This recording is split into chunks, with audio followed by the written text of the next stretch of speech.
Merci Max Lévita de nous accorder un petit moment d'entretien. On a pensé que c'était peut-être plus judicieux de vous interroger un peu vous, qui allez devenir le grand argentier, qu'il est déjà d'ailleurs,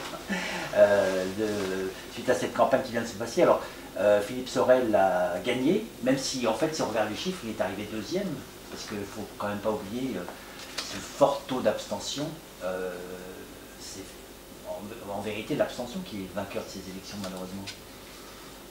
Oui, c'est difficile à interpréter. Non, mais c'est vrai que le niveau de l'abstention est préoccupant, parce qu'on se dit que si jamais les abstentionnistes se réveillaient et allaient dans un camp, ceci étant, c'est l'abstention,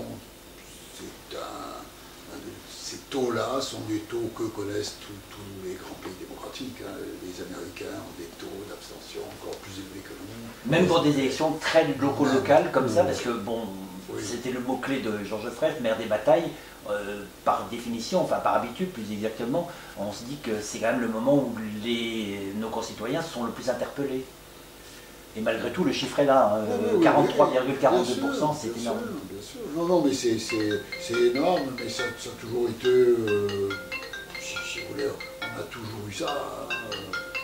Comme ça, c'est pareil. Alors, on est aujourd'hui mardi midi, ce soir, élection à l'agglo, donc selon toute, enfin à moins d'un coup d'éclat, mais je sais si la campagne l'a connu, Philippe Sorel devrait être président de l'agglo, contrairement à ce qu'il avait dit avant la campagne. Alors votre argument c'est de dire oui, mais ce qu'on n'avait pas prévu c'est de gagner avec 10% d'écart, puisque effectivement je rappelle les chiffres, Sorel 29 928 voix, et puis juste derrière Jean-Pierre Moore, mais 21 841 voix, 41 voix, donc un écart donc de 10%. C'est ça aujourd'hui qui justifie que vous revendiquiez également la présidence de l'agglo.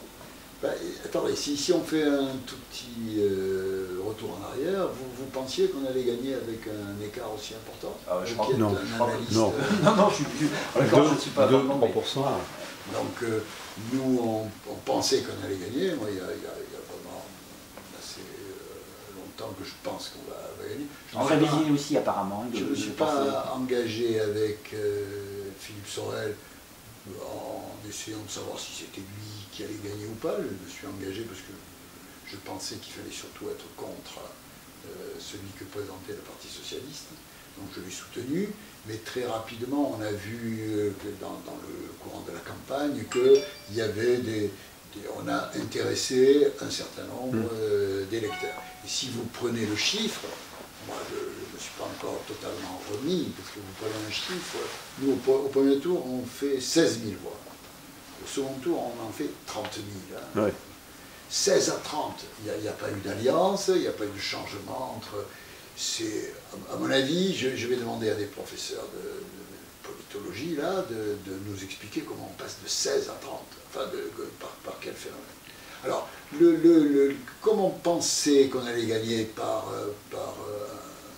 un écart peu important, il nous avait paru intelligent de dire que on allait partager le pouvoir, et Philippe Sorel avait d'ailleurs présenté ma candidature en disant que j'étais un homme de consensus, que j'avais travaillé avec Georges Frêche, avec Gérard Somad, et que j'étais tout disponible.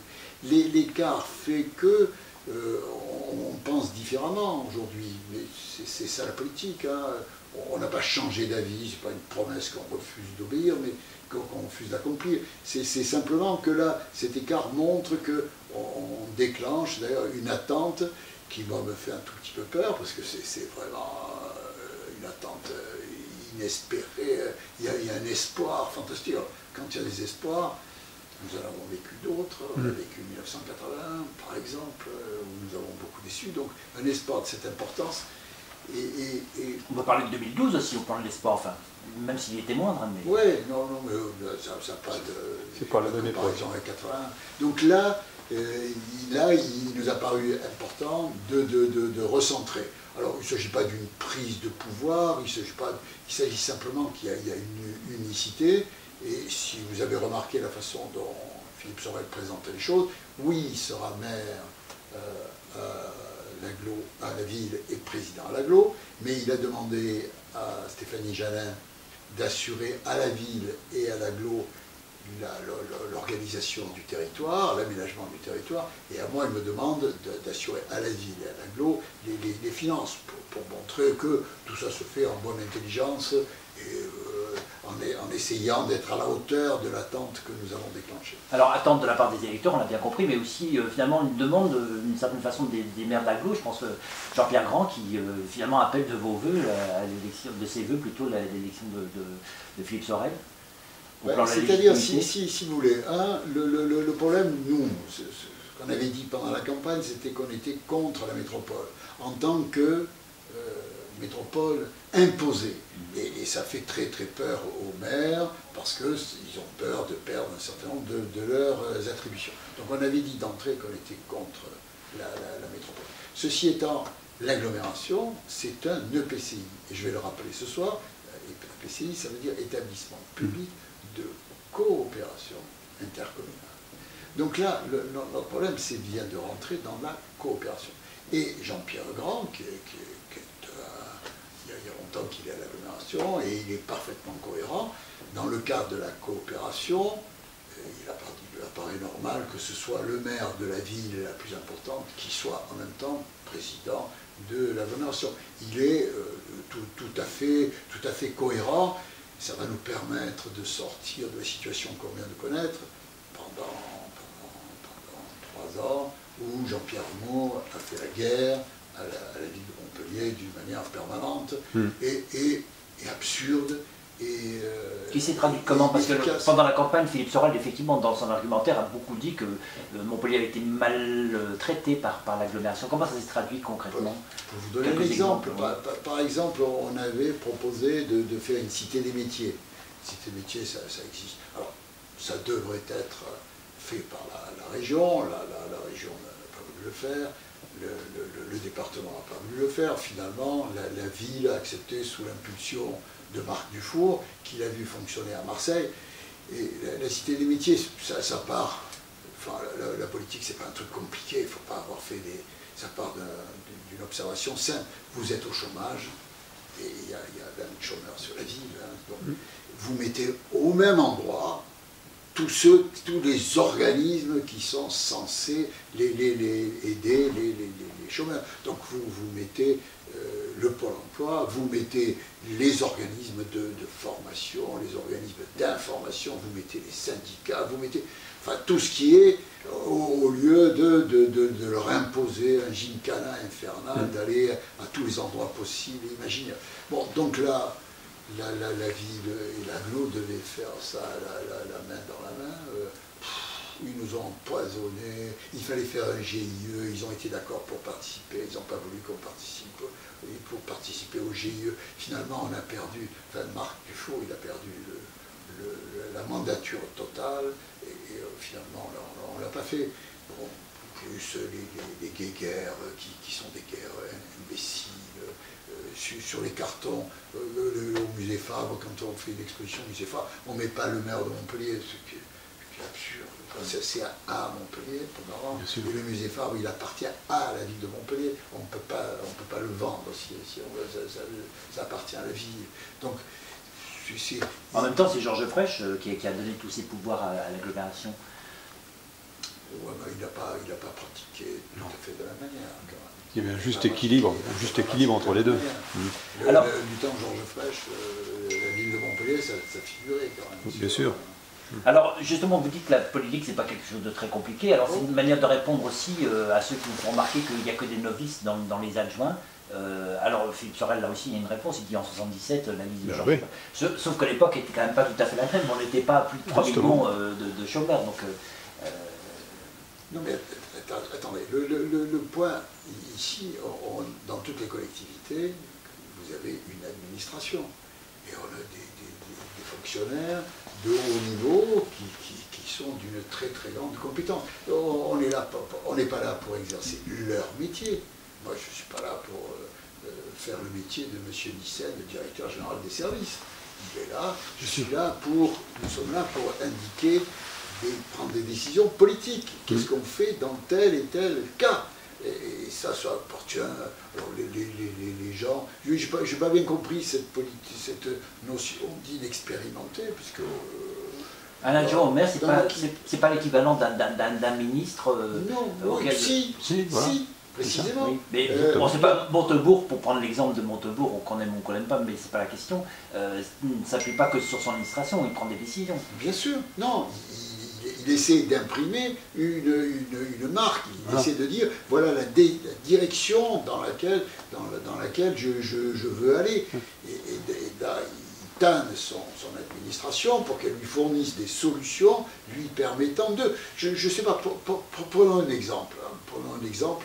Là, on nous a souvent demandé pourquoi on n'assurerait pas la gratuité des transports publics. Voilà une décision politique. Ah oui. Pourquoi? Alors, on peut en discuter. Nous en avons discuté. On en discute. Le problème, si vous voulez, c'est que il y a ça coûte à peu près 35 millions. Voilà. Alors, les 35 millions, on peut les prendre ailleurs, hein, bien sûr, pour les mettre dans ce domaine. C'est une décision purement politique. Alors, il se trouve qu'on en a beaucoup discuté. Vous dites à l'administration, voilà, je veux assurer, l'administration fait le calcul, fait tourner ses ordinateurs, et vous dit, ben voilà, le coût de la mesure c'est 35 millions, nous les sortons d'où? C'est 35 millions. Donc vous faites le schéma de tous les domaines dans lesquels vous dépensez de l'argent, et vous dites, ben là j'enlève 1 million, 2 millions, 3 millions, etc. Vous arrivez à 35 millions, à ce moment-là, vous regardez si le jeu en vaut la chandelle, si d'accorder ça, ça ne coûte pas trop cher de votre côté. C'est une décision politique que l'administration ne peut pas prendre, en charge. Je vous prends un exemple qui est en ce moment d'actualité, le problème des rythmes scolaires. On va en parler, oui. Bon, problème des rythmes scolaires, je veux vous dire, nous, à la ville, il y a 20 000 enfants. Et à ma place, comme adjoint chargé, vous comprenez très bien, on a 20 000 enfants. Alors, ces 20 000 enfants, on est chargé, nous, ça c'est l'obligation, on est chargé de leur fournir des écoles. Parce que ça, il faut qu'on construise, et quand on n'est pas capable, on met des préfabriqués, mais il faut construire des écoles. Là, à ce niveau, on a fait, Madame Mandrou, pendant son mandat, elle a créé quasiment une école par an. Oui. Elle a fait le job. Il faut qu'on mette du personnel. Ces écoles, il faut les nettoyer, il faut donner des ATSEM quand c'est des écoles maternelles. Bon, c'est des décisions quasiment automatiques. Voilà pour les 20 000. Après, mais les 20 000, jusqu'à maintenant, on ne les accueillait pas. C'est des enseignants qui les accueillent. Nous, on accueille des enfants avant le commencement de la classe, parce qu'il y a des parents qui commencent un peu tôt, donc on assure une garderie avant. Ensuite, alors là, c'est de l'ordre de 2000 personnes, de 2000 enfants. Entre midi et 2 heures, c'est les enfants qui restent au restaurant scolaire. On en accueille 10 000. Donc, on sait gérer 10 000 enfants.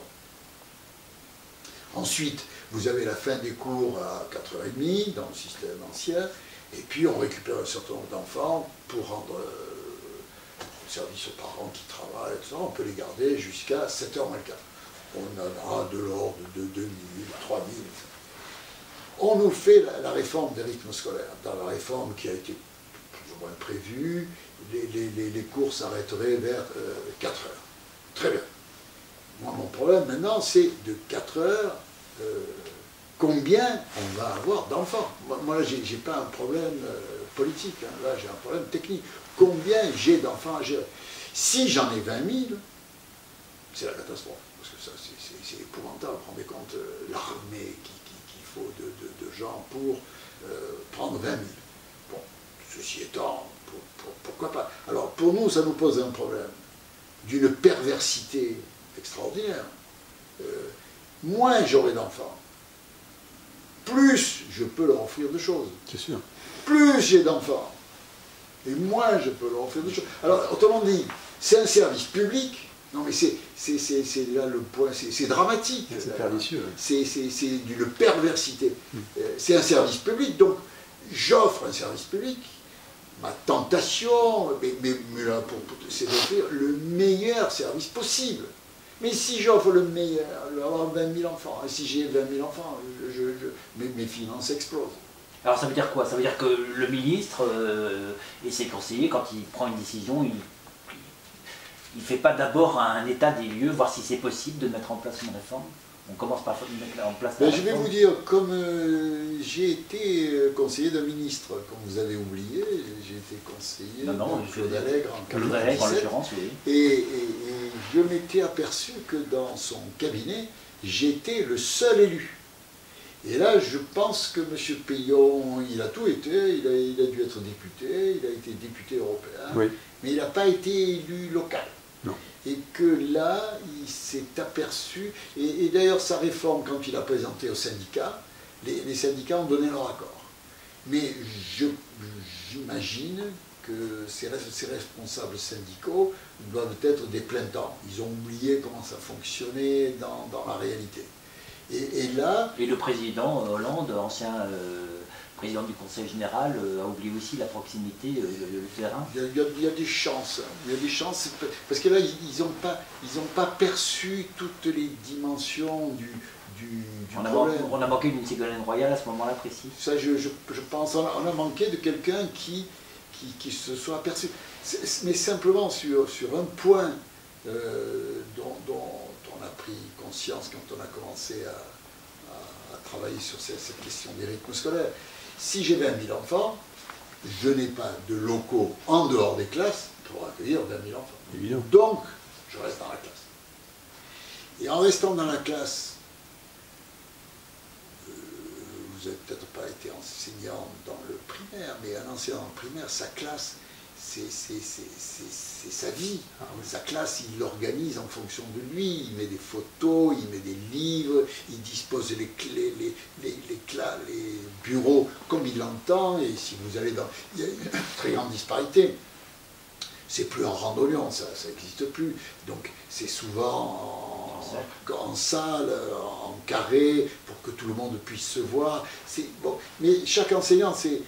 Et là, on va lui dire, monsieur, vous me laissez votre classe. Alors que lui, il a l'habitude, il y en a beaucoup qui font ça, ils restent après 16 heures, ils corrigent les cahiers, et puis après, ils vont mettre les cahiers à la place du gamin. Et là, vous allez lui dire, monsieur, partez, votre classe, j'y mets un animateur, j'y mets quelqu'un qui va faire du bon boulot. Là, ils sont vent debout contre le fait, mais je comprends ça. Moi j'ai un bureau, je vous aime bien, monsieur de la Guillaume, je ne vous prête pas mon bureau. Je suis prêt à vous prêter mon bureau, non, je ne vous le prête pas, regardez d'ailleurs, vous ne pourriez pas y travailler. Donc là, il y a beaucoup d'aspects dont on n'a pas pris conscience. On en a pris conscience au fur et à mesure dans l'application. De Paris, on vous dit, vous pouvez amener les enfants à la piscine. Oui, je peux les amener à la piscine. J'ai des piscines, moi, pour accueillir 20 000 enfants. Alors j'en ai des piscines. Sans parler de la responsabilité que ça représente. Voilà. Exactement. C'est les déplacements. Comment je vais assurer les déplacements des gamins? Vous vous rendez compte? Les 20 000. Mais alors, des piscines, on en a dans l'agglomération de Montpellier. Y en a-t-il assez pour accueillir 20 000? J'en doute. Donc vous voyez, alors, dès que vous creusez, on a une infinité de problèmes qui apparaissent, et les collectivités s'aperçoivent qu'on leur a fait cadeau d'une responsabilité qu'ils ne demandaient pas, qui leur donne un surcroît de responsabilité épouvantable, plus des dépenses d'argent. Alors, j'entends bien l'argent, vous dites que je suis le grand argentier, c'est pas mon argent, c'est l'argent que les contribuables veulent bien me donner. Donc il faut quand même que je l'utilise de la meilleure façon possible. Là, les rythmes scolaires, c'est un problème qui nous empoisonne tout. Et en particulier, moi qui m'empoisonne le plus, j'étais enseignant, comme vous savez. Et on a compris que c'était de côté, quand même. Mais je ne peux pas concevoir qu'on me demande d'organiser un truc qui n'est pas le mieux possible. Mais si j'ai 1000 enfants, alors 1000 enfants, je peux leur faire une éducation de petit l'enfant de Laurent. Vous avez vu ça, non? Mais bon, Peillon n'est plus là, et on sent que chez Benoît Hamon, ça ne semble pas vraiment la priorité. On a compris que j'attends. Ouais. On attend les décisions avec intérêt qui sont... Non, le point, si vous voulez, on donne aux collectivités qui ne l'ont pas demandé des responsabilités éducatives qui sont, par rapport à ce que nous avions avant, c'est un pas en avant extraordinaire qu'il aurait fallu préparer, qu'il aurait fallu et avoir une organisation un peu plus pensée quand même. Alors, j'allais dire presque autant que les rythmes scolaires, l'autre question aussi, et pour en discuter un peu, et en avoir discuté d'ailleurs pendant la campagne avec des enseignants, c'est aussi dans certains quartiers, pas partout, la quantité incroyable de nationalités de pays d'origine de ces enfants, 20, 30 des fois, ça aussi c'est un vrai problème. Est-ce que là aussi une ville donc, qui est en charge de l'école ne peut pas imaginer, je sais pas, de ramasser des enfants sous forme de ramassage scolaire pour les amener dans un autre quartier, ce qui leur permet en même temps de changer, j'allais dire, d'environnement qui n'est pas toujours le même que celui qu'ils voient d'habitude, pour faire en sorte que les choses soient un peu plus équilibrées. Est-ce que c'est des choses envisageables? Parce que Montpellier pourrait être pionnier en la matière, par exemple.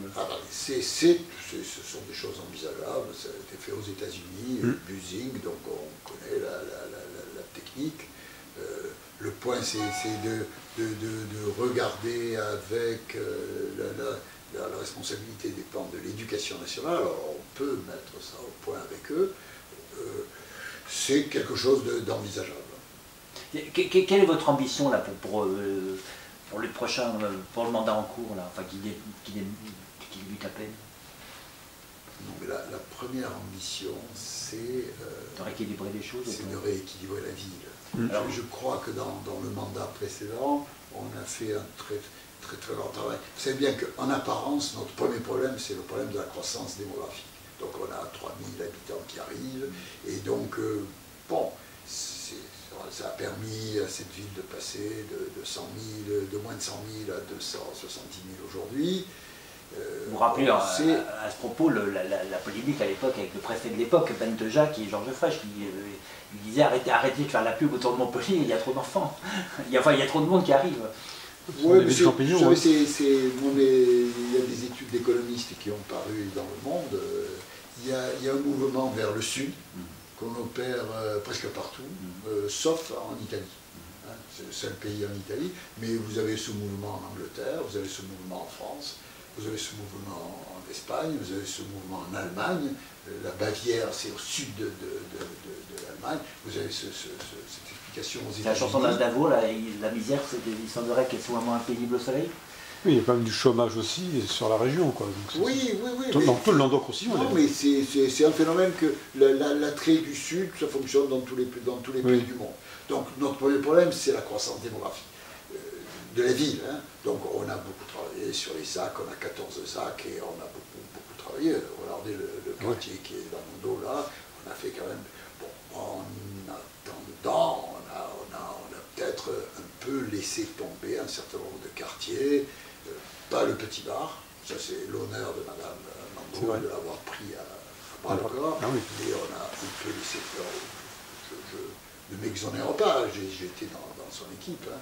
On a un peu laissé tomber la Paillade, on a un peu laissé tomber les Cévennes, on a un peu laissé tomber la Pompignan. Donc le mouvement aujourd'hui, c'est d'essayer de faire quand même une unité de la ville. On voit très bien que on ne peut pas laisser les disparités de quartier à quartier augmenter, parce que là, on va des catastrophes qu'on voit dans d'autres villes. Donc ça, c'est la première ambition de Philippe Sorel qu'il a mis en avant dans la campagne. Ça, c'est la première chose.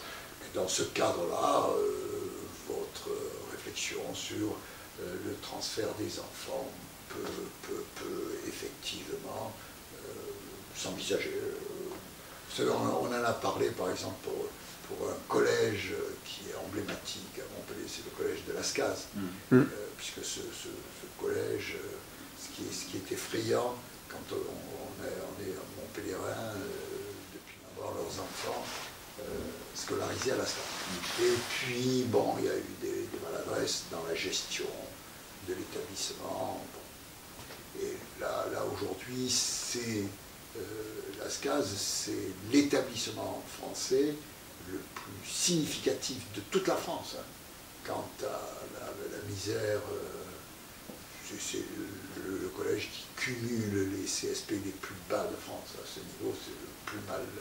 Alors, le Conseil général a fait un travail remarquable de réhabilitation, parce que ça, c'est de sa responsabilité. Nous, on est prêts à aider, parce qu'on ne peut pas laisser n'avance pas beaucoup dans ce domaine-là. On a, le Conseil général a envisagé de faire un système de busing qui, à partir du moment où il le ferait, déclencherait un busing généralisé sur la ville.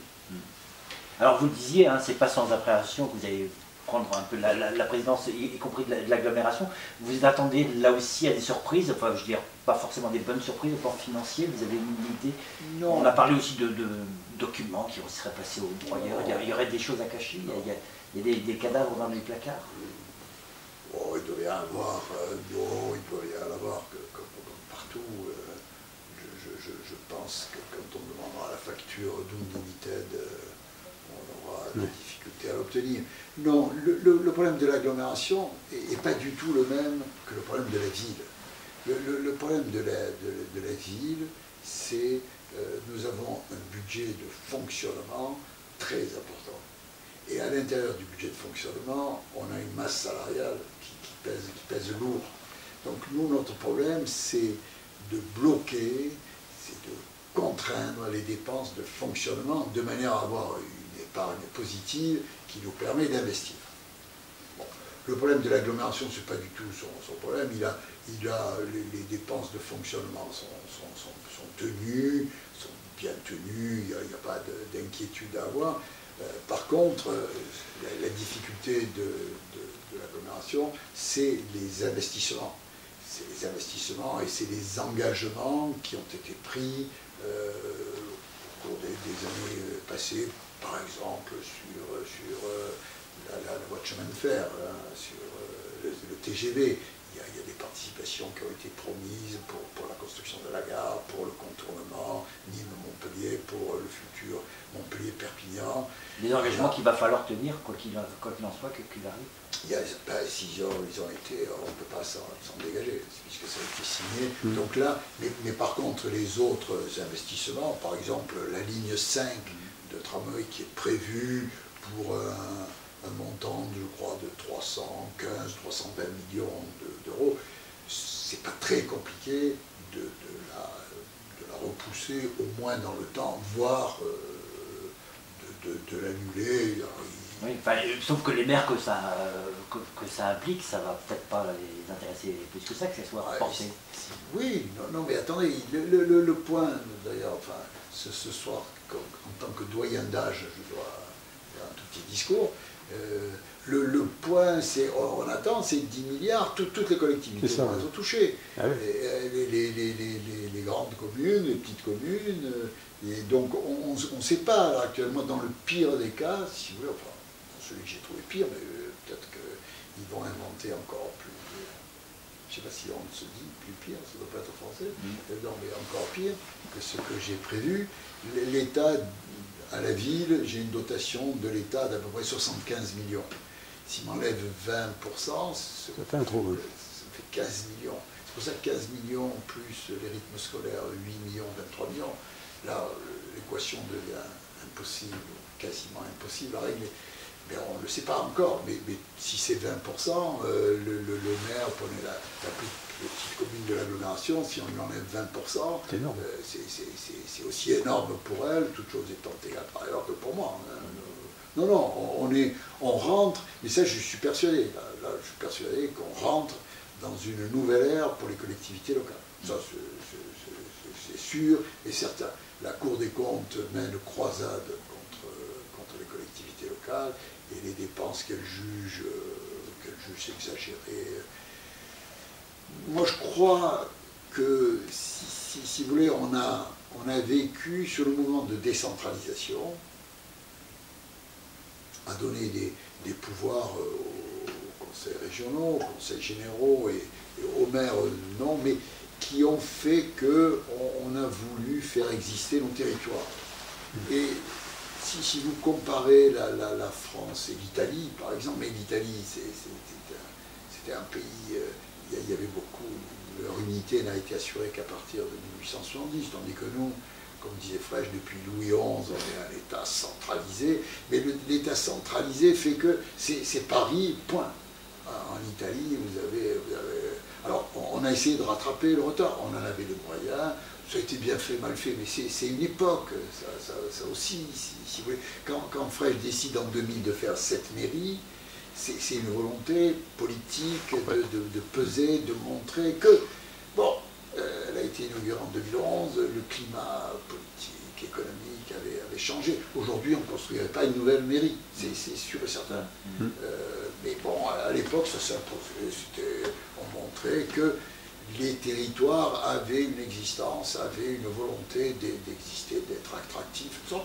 Moi, je crois que c'était une ambition pertinente en 2000. Alors, critiquer en 2014 ce qui a été fait en 2000, c'est pas correct. Ouais, les choses vont trop vite, ça va tellement vite. Voilà. Les choix sont contingents, on ne peut pas échapper à la contingence. Alors, une mairie, c'est un bâtiment. Dedans, il y a des gens qui travaillent, il y en a même beaucoup, hein, des milliers d'agents. Philippe Sorel, le nouveau maire, les a rencontrés, je crois, assez vite, enfin, en tout cas, une partie d'entre eux. Une priorité.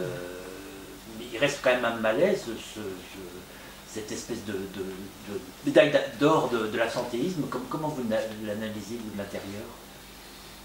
On n'est pas heureux de travailler pour Montpellier? Attendez. À Montpellier, il y a 4200 agents.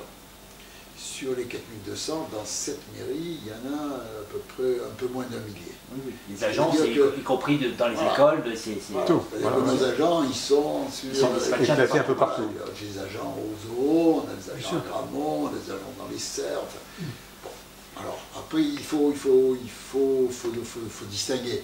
Si on parle des agents ici, cette mairie n'a pas été conçue pour dégager une convivialité très importante. Et donc, les agents, on a tendance à être dans son étage, dans son aile, cloisonné. L'autre aile, on est assez cloisonné, les agents se plaignent. Donc là, il faut qu'on essaie de trouver en liaison avec eux des manifestations, des organisations. Ce que vous dites rappelle un peu ce qu'on a entendu à l'époque du Conseil général, hein, oui, où effectivement, le nouveau bâtiment, pareil, on a entendu, c'est bien, c'est moderne, mais on ne se rencontre plus. Tout à fait. Non, mais tout à fait. Alors, mais ça va servir d'exemple, enfin, de contre-exemple. C'est ici pour les agents ici. Les agents ici, ils n'ont pas un absentéisme plus important qu'ailleurs. Alors, par contre, nos agents qui sont éclatés, écartés dans les différentes écoles, en particulier dans les écoles, bon, ils ont souvent l'impression d'être abandonnés totalement. Ils ont peu de relations avec... Ils sont moins sous contrôle, d'une certaine façon? Non, ils sont... Je ne sais pas qu'ils sont sous contrôle, parce que on le sait, vous mettez une ATSEM avec un enseignant, si l'ATSEM est absente, les enseignants téléphonent tout de suite et on le sait rapidement. Donc il faut qu'on travaille sur cette notion, sur les conditions de travail. Puis dans certains endroits, on a un personnel qui a un âge certain et s'occuper d'enfants quand vous avez dépassé 50, 55 ans, les très complexe. C'est lourd, c'est ça. Donc il faut qu'on travaille là-dessus. Mais le maire, pendant la campagne électorale, nous avons écrit un tract électoral à l'intention d'eux. On a bien dit que nous travaillerions en liaison avec eux sur l'absentéisme. Parce que l'absentéisme, si vous voulez, moi je suis absent, ça vous oblige à vous qui êtes présent à faire mon travail. Oui. Et vous finissez au bout d'un certain temps par la trouver mauvaise. Donc il y a un certain nombre d'agents ici qui pensent que les absentéismes, il y en a quelques-uns qui sont des tirs au flanc et que ça commence à faire beaucoup. Donc on leur a proposé dans le tract électoral, après la campagne, le maire a rencontré les organisations syndicales et je l'ai accompagné pour leur dire que nous allions travailler ensemble. Parce que les agents d'être stigmatisés de cette manière-là, dire à la mairie de Montpellier, on bat les records. Alors, on conteste les chiffres qui ont été donnés. Ceci étant, l'absentéisme est important à la ville et il faut qu'il y a beaucoup de causes. Il y a un management qui n'est pas bon, il y a un éloignement qui n'est pas bon, il y a la volonté du maire de vraiment s'impliquer. Donc tout ça, je pensons que c'est quelque chose qui est soluble. On va s'y entamer. Et je peux vous dire, les organisations syndicales sont d'accord, à condition de rester dans la légalité, dans l'équité, et de ne pas faire n'importe quoi. Il ne s'agit pas de couper les têtes à tort et à travers. Non. C'est pas du tout notre mentalité. Il s'agit de remettre l'outil de travail en marche. Max, en tant qu'élu, vous avez aussi eu en charge la SERM qui est beaucoup montrée du doigt en ce moment. Là aussi, il y a un malaise à la SERM. Alors attendez, quel malaise? Parce qu'il y en a plusieurs. Alors, parlons de tout. Il y a un malaise interne, et puis il y a avoir des malaises externes. Oui, non, bien sûr. Alors, je parle plutôt externe, effectivement, sur sa gestion. Non, mais là, le point, si vous voulez, comprenons bien, la SERM, c'est une société d'économie mixte qui est une société, elle est à la disposition de la mairie. Pas que de la mairie, mais de la mairie de Montpellier. Donc, c'est le bras armé de la mairie. La SERM n'a pas de volonté politique propre. Elle fait ce que la mairie lui demande de faire. Alors, qu'est-ce que nous faisons? Par exemple, alors on va prendre plusieurs exemples. Par exemple, dans le domaine d'une ZAC. Dans le domaine d'une ZAC, il y a rien. Vous prenez un domaine vierge et vous dites, on va y faire des logements là-dessus. Donc, on dit à la SERM, pour la opération, la rente foncière est confisquée au profit de la collectivité. Alors, vous pouvez trouver, là on est en plein discussion idéologique, que ça n'est pas normal. Moi, ça, je vous l'accorde, vous ne trouvez pas ça normal. Moi, en tant que socialiste, ou ex-socialiste, parce que j'étais exclu, je considère qu'il y aurait enrichissement sans cause de vous payer. Et d'ailleurs, dans mon jeune âge, quand j'étais un peu plus à gauche, ou quand le parti auquel j'appartenais, on avait discuté sur le principe de la municipalisation des sols. Alors ça, c'est le premier exemple, qui ne souffre pas, à mon avis, de discussion une fois qu'on a discuté. Le second exemple, pour vous donner sur l'activité de la SERM, c'est ce qu'on nous demande de faire dans le cadre de Grand Cœur. Vous avez des logements insalubres qui sont la propriété d'un certain nombre de marchands de sommeil, qui est quelque chose qui existe à Montpellier. Ça atteint un certain niveau, on dit non, là on arrête quand même les frais. Donc là, c'est la mairie qui intervient et qui dit non, c'est terminé, on intervient. On intervient, on demande, alors il y a des procédures juridiques, pour faire ça, on fait préemption, et puis on dit à la SERM, maintenant vous le prenez en charge. Le logement en question, l'îlot, etc., bon, on demande, on le réhabilite, et puis après une fois que c'est réhabilité, on s'en débarrasse, on le remet. Alors là il y a plusieurs procès qui nous ont fait, dont vous d'ailleurs, je pense que vous nous faites vous-même, vous nommément. C'est bien sûr que ce logement, il est d'une qualité supérieure au précédent. Donc on nous dit, vous les gentrifiez, là, vous les boboisez. Ouais, alors, c'est pas vrai. On essaie d'être attentif et on essaie de faire les deux opérations. À la fois de mettre, attendez, au niveau de la mixité sociale, on ne va pas mettre dans un quartier qui n'est pas, par exemple, à Figueroa, on a fait beaucoup, ça. C'était un quartier qui était en voie de... Bon, on a racheté. Bon, c'est devenu un peu, oui, bon, il y a un peu, c'est mal ça. Bon, néanmoins, on ne met pas que des bobos, on met aussi juste équilibre, des HLM. C'est des équilibres. Alors les équilibres, vous pouvez les contester, bien sûr, tout équilibre. Le souci aujourd'hui, c'est de déghettoiser, si c'est avec le boïsme.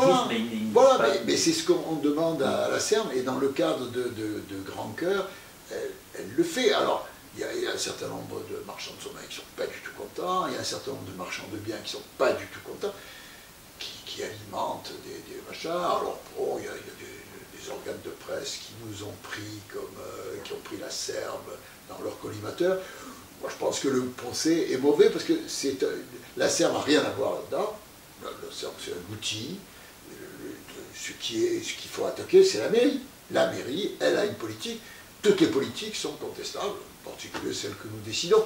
Mais là, le procès qui est fait à la SERM est un très mauvais procès, parce que politiquement, moi, j'assume les décisions que la mairie a prises, et la SERM, elle est chargée de les appliquer le mieux possible. Alors, si elle ne s'applique pas, c'est la mairie qui pilote directement. Regardez, là où la SERM a été contestée, c'est sur le jeu de pommes. Alors, 2 minutes, il faudrait qu'on soit sérieux dans ce pays. Jusqu'à preuve du contraire, on est dans un état où la propriété existe. Donc vous êtes propriétaire, ce jeu de pommes, de logements, d'appartements, vous êtes propriétaire, vous en faites ce que vous voulez. On est là à la liberté. On a laissé faire. On a laissé faire. On a laissé faire. Jusqu'à quand on a laissé faire? Bon, jusqu'au moment où on a trouvé que c'était insupportable, parce que ça allait devenir quoi? Ça allait devenir quelque chose d'absolument infâme. Donc la mairie s'est impliquée dans... Bon, c'est impliqué. Il y a eu un premier épisode avec Manoukian, qui a capoté. Qui a capoté parce que ce Manoukian n'a pas été très sérieux dans l'opération. Donc, une fois qu'il a capoté, on a demandé à la SERM mais c'est la ville. Donc, comprenez bien, toute politique est contestable. Donc, mais la ville a demandé à la SERM de se porter acquéreur. Donc, chaque fois qu'il a été possible. Bon, résultat. C'est un résultat, c'est un phénomène qu'on finit par connaître. Vous aviez un magasin sur le jeu de pommes où il y avait 3 fois rien, des trucs, des valeurs. Vous étiez persuadé que ça ne valait pas grand-chose. Bon. La SERM intervient. Le marché s'anime. Alors tout d'un coup, il y a des propriétaires qui s'imaginent qu'ils ont une poule aux yeux d'or. Oui, que ça va flamber. Mais s'il y a une amélioration, s'il y a une augmentation des prix, c'est l'action de la mairie et de la SERM. Alors vous pouvez contester, bien sûr, mais si on n'était pas intervenu, qu'est-ce qui aurait été? C'était, je sais pas, on aurait eu le plus infâme quartier de Paris, du temps de Jannessu, la cour des miracles. Et par contre, sur des rues comme le faubourg du Corot, quand même, qui est très délaissé, on va dire. C'est l'opération que maintenant la mairie. Mais non, mais le problème. Enfin, je sais bien comme vos opinions, comme je connais ou j'ai une idée de vos opinions politiques, monsieur Aguirre, j'imagine que. Alors, premièrement, on ne peut pas tout faire. Non, mais là, en l'occurrence, j'en ai pas. Enfin, non, mais je vois simplement un quartier qui est très abîmé, qui ne l'est plus aujourd'hui. Certes, mais c'est de la faute de qui, ça? C'est la faute de ceux qui avaient des commerces là-dessus, qui ont laissé, qui ont fermé, mal entretenu, à l'abandon. C'est un truc qui devient délicat. Et maintenant... C'est pas parce qu'on a favorisé Odysseum, des choses comme ça? Non, c'est pas le même créneau. C'est pas le même créneau, c'est pas le même endroit, c'est pas le même, non. Et d'ailleurs là, bon, maintenant on est persuadé qu'il y a un problème, donc on dit à la SERM, vous allez intervenir, donc on va se porter acquéreur, donc on va essayer d'intervenir pour choisir, intervenir dans le choix des commerces, de manière à ce que chaque commerce se renforce les voisins, qu'on ait un phénomène d'auto-augmentation, d'auto-alimentation qui se... Oui, mais là... C'est sûr que le phénomène commercial a vécu sur un âge d'or pendant un très long moment. Est-ce qu'aujourd'hui, qu'est-ce qui s'annonce, qu'est-ce qui va se passer dans les 10, 15, 20 ans à venir? Personne n'est capable de répondre à cette question, mais on est attentif. Un mot très rapide alors sur l'eau, parce qu'on en a beaucoup parlé dans cette campagne. On voit que Veolia licencie en ce moment. J'imagine que le poids de l'emploi aussi doit peser dans leur défense de garder absolument le monopole de l'eau. Alors on le rappelle, hein, il y avait un accord de passé à l'époque de Georges Frêche avec Veolia de donner à Veolia la concession de l'eau. En contrepartie, ça a aidé aussi, on l'oublie, mais il faut le rappeler, à financer le quorum, parce qu'il y a 250 millions d'investissements. Ce qui est pas rien. Aujourd'hui, le quorum, on l'a eu. Alors, c'est pas aussi simple quand même de remunicipaliser l'eau, d'autant qu'encore une fois, il y a cette menace j'imagine, sur l'emploi aussi. Attendez. Que peut faire planer Veolia. Non. Là, si vous voulez, d'une manière générale, en ce moment, le mouvement vers une régie publique de l'eau a tendance à se développer dans notre pays. indépendamment d'ailleurs des couleurs politiques. M. Estrosi vient de faire une régie, de dessiner une régie publique à... Alors si Estrosi l'a fait, ça veut Non, dire... non, mais c'est une tendance, oui, c'est vrai. C'est une tendance. Bon, donc ça pose des problèmes à Veolia, ce qui est à Veolia de gérer son problème.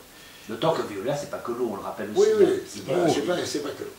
Dans le problème, si demain nous municipalisons, le personnel qui est affecté par Veolia sur l'eau à Montpellier, ils ont priorité pour devenir des agents.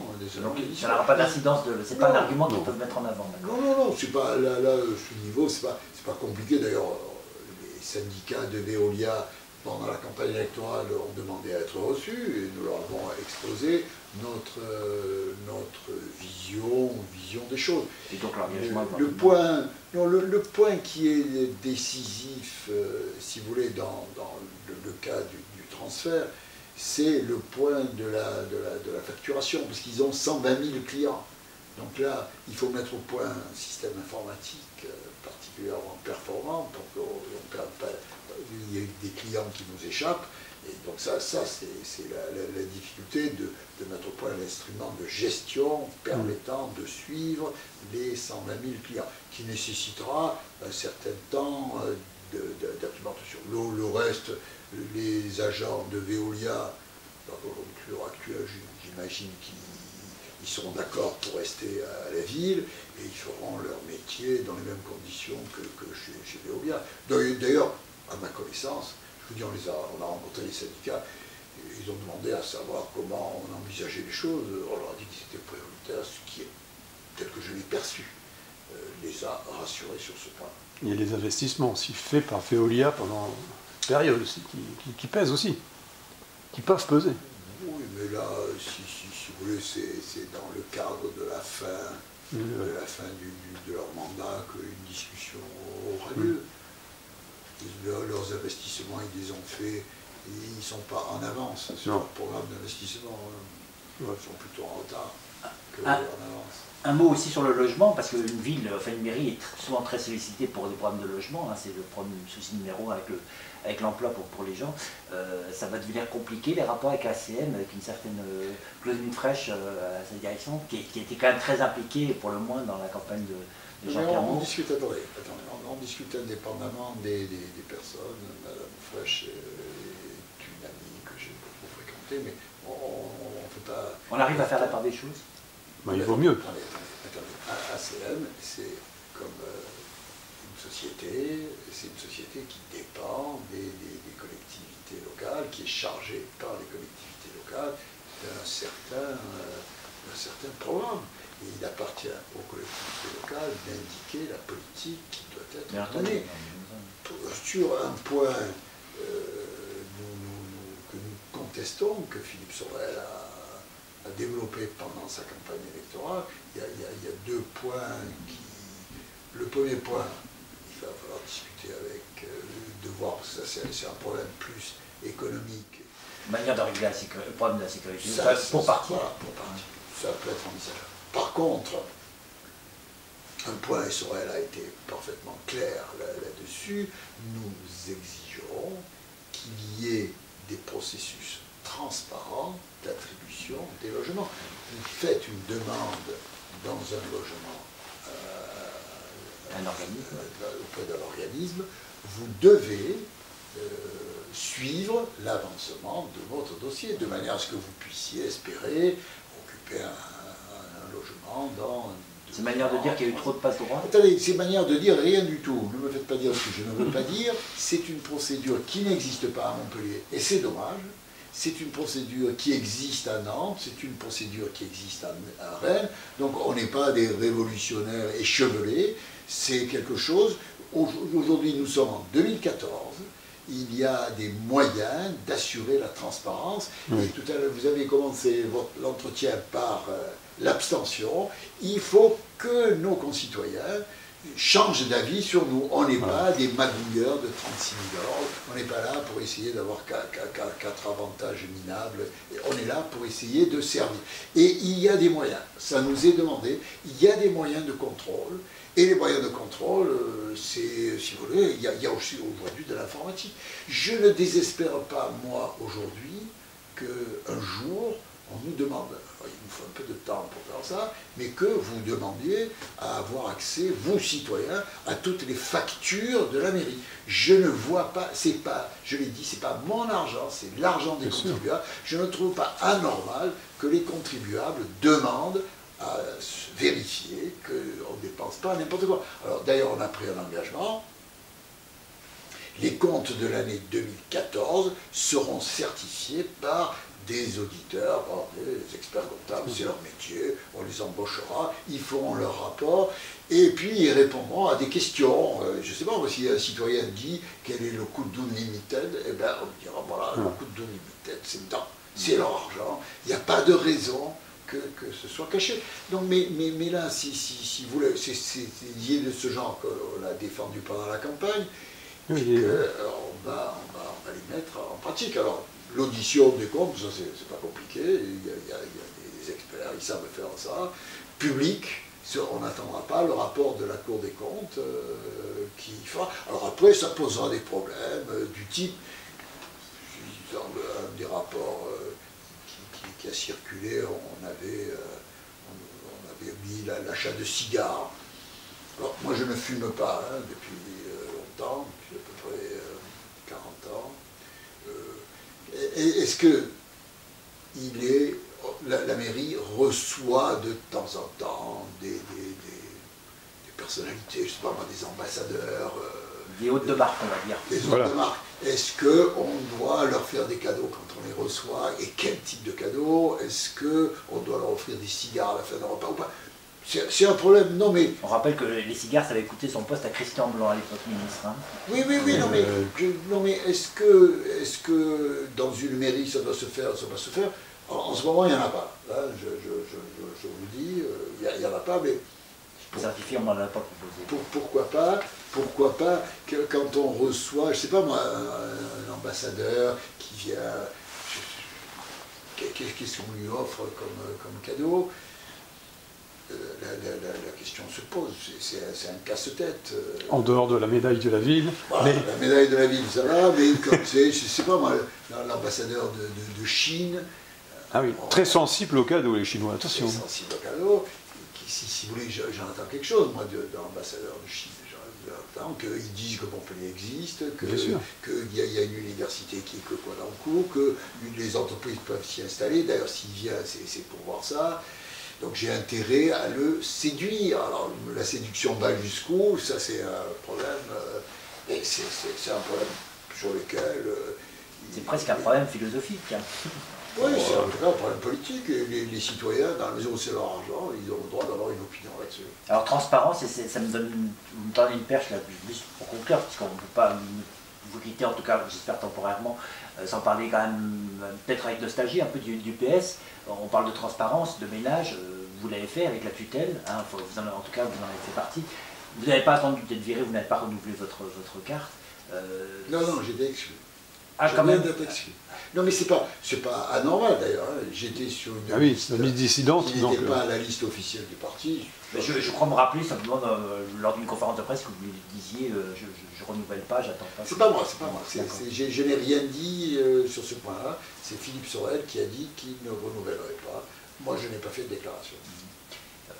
Donc un pincement au cœur ou même pas, ou quand vous voyez l'état du PS en ce moment, c'est sans regret, c'est dramatique. Non, mais c'est... Si vous voulez, si on regarde les élections municipales, les résultats sont dramatiques pour, à mon avis, tous les partis politiques. Oui, à droite comme à gauche. Bon, on ne parle pas. Mais dont on va reparler pour les élections européennes. Oui, malheureusement, mais si vous regardez, l'état du PS est assez dramatique, l'état de l'UMP est tout aussi dramatique, et l'état de l'UDI, je pense quand même, l'état des Verts est assez préoccupant. Le Parti communiste et le Front de gauche que j'ai fréquenté pendant la campagne électorale est assez problématique. Alors, je ne m'en félicite absolument pas, parce que si les partis politiques n'existent plus ou s'ils sont dans une situation aussi compliquée, ça pose des problèmes quand même pour le fonctionnement de la démocratie. Alors justement, Philippe Sorel a fait citer le nom même du PS dans le hall de la mairie. J'imagine que le soir de sa victoire, j'imagine que vous avez eu quand même un petit pincement au cœur. C'est quoi? C'est Cohn-Bendit qui a raison? C'est fini les partis? Et à l'heure actuelle, c'est fini. À l'heure actuelle, c'est fini. Et donc, on les remplace par quoi? On fait quoi? Nous, on ne sait pas répondre à ce genre de questions. Enfin, moi, je ne sais pas répondre à ce genre de questions. J'essaie de dire qu'au niveau de responsabilité que nous avons aujourd'hui, il nous faut impérativement trouver un moyen d'impliquer les citoyens. Et là, les 2 prochaines opérations, dès que les adjoints seront nommés, c'est de travailler sur une charte de la propreté.